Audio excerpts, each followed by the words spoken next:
विधिमंडळ कामकाज सल्लागार समितीची दुपारी 12 वाजता बैठक। विधिमंडळाचं कामकाज वाढवण्याबाबत आज होणार फैसला।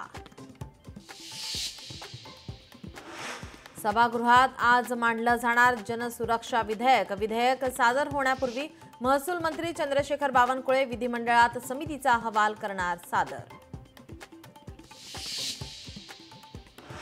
स्थानिक स्वराज्य संस्थांच्या निवडणुकांच्या पार्श्वभूमीवर मुंबई शहर आणि उपनगर वगळता राज्य निवडणूक आयोगाने राज्यातील सर्व जिल्हाधिकाऱ्यांची बोलावली बैठक।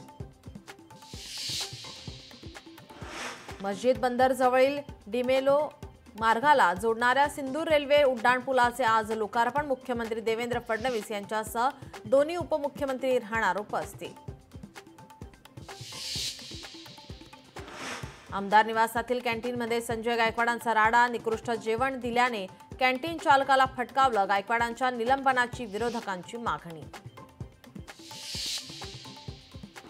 गुरुपौर्णिमेनिमित्त अक्कलकोटमध्ये लाखो भाविक दाखल। गुरुपौर्णिमेनिमित्त स्वामींचं मंदिर 22 तास दर्शनासाठी राहणार खुलं, तर शिर्डीच्या साई मंदिरातही भाविकांची गर्दी।